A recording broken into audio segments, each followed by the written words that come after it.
Ok, on continue donc chapitre 11 sur la nekiout, donc la propreté, ça veut dire être propre de tout péché. Et le Rav cite donc des péchés majeurs et de tous les embranchements qu'il y a à cela. Il ne va pas citer toute la Torah, mais les péchés majeurs. Vine gam shmirat hashabbatot ve'im tovim rabbahi. Et voici aussi l'observance du Shabbat et des jours bons, ça veut dire des fêtes. Rabbahi est grande. Kamishpatim rabim, car les lois sont nombreuses. C'est des milliers et milliers de lois qu'il faut connaître pour faire Shabbat et Yom Tov bien comme il faut.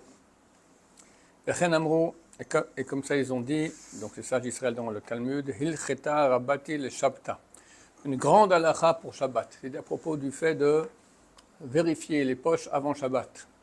C'est une grande halakha de Shabbat. On voit qu'il n'y a pas de monnaie, des choses comme ça. Afilou les vrais Hashvut, et même les interdits qui sont de Shvut, donc des décrets des sages d'Israël, Afapish midivre achachamim hem, bien que ce sont des paroles des sages, et karim hem, ils sont essentiels. Et ainsi ils ont dit, Laolam altehi shvut kala be'enecha, que jamais une shvut, donc un interdit des sages d'Israël, soit léger à tes yeux. Share smicha shvut hi. C'est la première mahloket, la première divergence d'opinion qui est dans le peuple d'Israël, ça concernait le fait de faire la smicha à Yom Tov. On amène un sacrifice, Chagiga par exemple, à Yom Tov, d'accord? Alors, est-ce qu'on fait la smicha? Ça veut dire mettre la main gauche, on se met derrière la tête de l'animal, et on presse avec la main gauche sur le front, et main droite sur la main gauche de toutes ses forces, d'accord? Si on sait pour des péchés, alors on appelle les péchés, mais ce n'est pas le jour de fête. Le jour de fête, on fait une louange à Dieu. Beth Shammai, on dit non, parce que tu utilises un animal, on n'a pas le droit de toucher un animal pendant Yom Tov. Et Beth Hillel, on dit oui, c'est un sacrifice, c'est permis. Première marloquette, première divergence d'opinion qu'il y a eu en Israël, et ça a été quelque chose d'énorme. Or, ce n'est qu'un interdit des Rabbanan.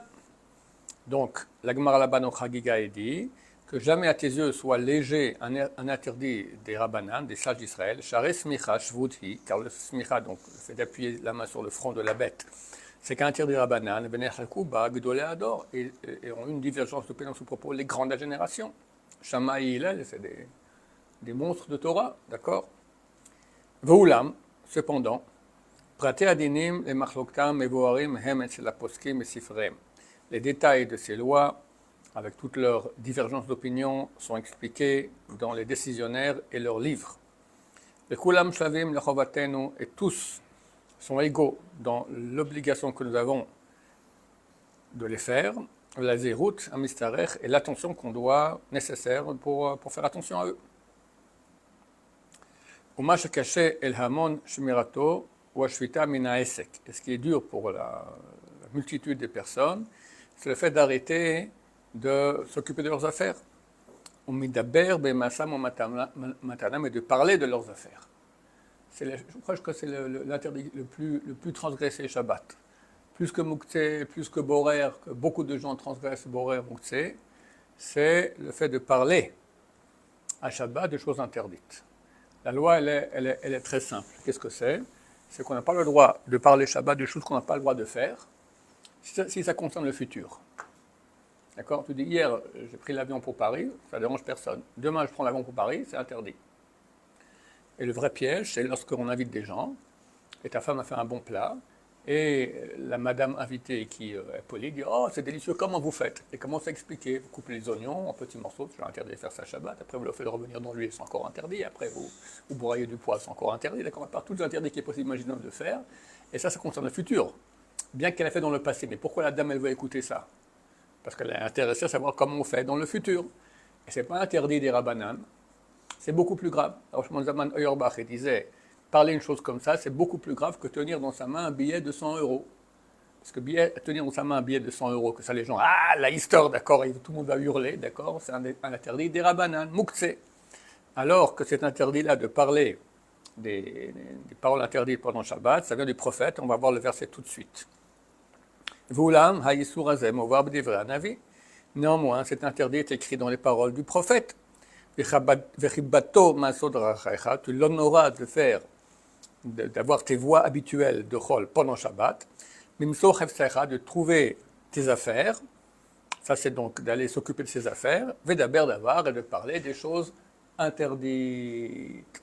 Et il faut savoir que d'ivrei Kabbalah, donc il y a 3 niveaux d'interdits. Les interdits qui sont écrits dans la Torah, il y en a qui sont, c'est les plus graves, il y en a les moins graves, ils sont graves aussi, d'accord?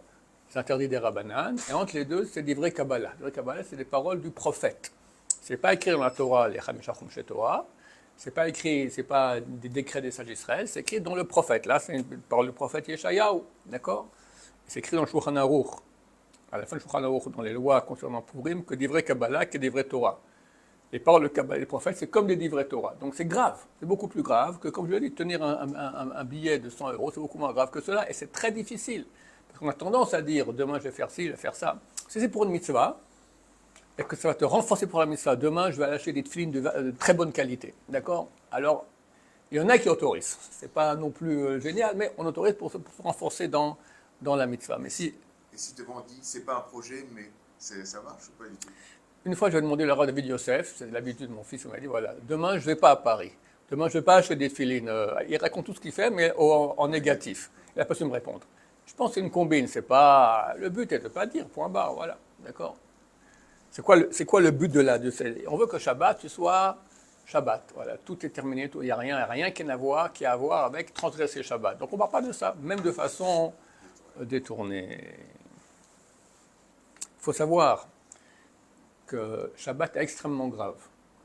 C'est un des seuls péchés que si quelqu'un le transgresse de façon consciente, il perd son statut de juif à certains égards. On peut parler sur la shonara, il touche du vin, il faut le jeter à la poubelle, des choses très graves, d'accord? Alors que si il a tué, c'est pas le cas. C'est complètement fou, d'accord? Je rappelle que Yom Kippour, chez la majorité des juifs, en tout cas Sfarad, c'est un jour qui inspire la crainte chez tout le monde. C'est beaucoup moins grave que Shabbat. Beaucoup moins grave que Shabbat. Quelqu'un qui transgresse Kippour, il ne peut pas son statut de juif pour cela. Il transgresse Shabbat, oui. Et même pour un interdit des Rabbanan. Quelqu'un qui transgresse un interdit des Rabbanan de façon consciente, il sait que c'est interdit, il dit, allez, c'est pas si grave, d'accord? Il perd son statut de juif. Shem Ishmor, Shem Ishmor, Shem Ishmor. C'est très, très, très, très, très important. Le Shabbat, c'est la source de la sainteté dans le monde. Il y a une mission d'être saint, de se rapprocher de Dieu. C'est par quel tuyau ça passe par le Shabbat. C'est ça l'insertion de la sainteté que Dieu amène dans le monde, ça passe par le Shabbat. D'où son importance colossale. Vaklalhu, et la loi générale est, comme Shabbat la tout ce qu'on n'a pas le droit de faire pendant le Shabbat, Asur l'ishtatel bavuro, on n'a pas le droit ni de faire une ishtadlout de quelqu'un, c'est marqué par exemple, quelqu'un ne peut pas aller Shabbat voir son champ. Et dire, mais il regarde, est-ce qu'il faut l'arroser, tout ça, d'accord? Il regarde sa voiture, est-ce qu'il faut gonfler les pneus, d'accord? Tout ça. Interdit Shabbat. Il n'a rien fait, il vient juste regarder. Ça aussi, ça fait partie des voies qu'on ne doit pas avoir Shabbat.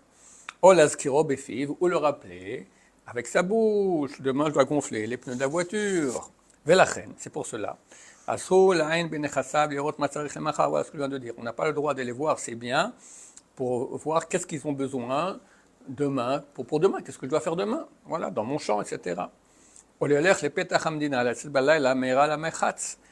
il veut aller se laver. Alors, à l'époque, il n'y avait pas leur douche à la maison, il y en avait hors de la ville, d'accord? Et lui, maintenant, on ne peut pas se laver pendant Shabbat à l'eau chaude.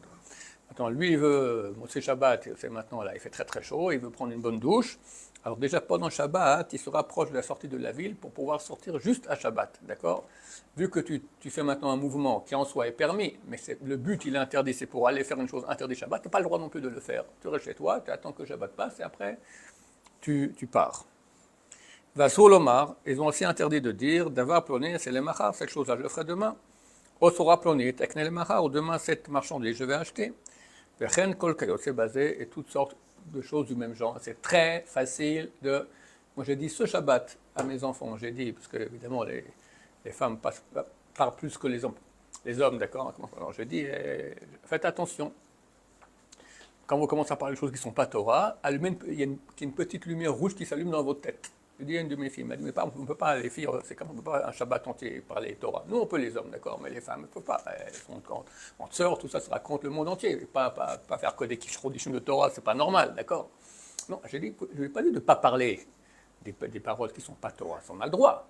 Mais quand vous commencez à parler hors Torah, qu'il y a une petite lumière rouge qui s'allume, parce que très facilement de ça, on peut le glisser, le dérapage sur une chose interdite, il est extrêmement facile, extrêmement facile, extrêmement facile.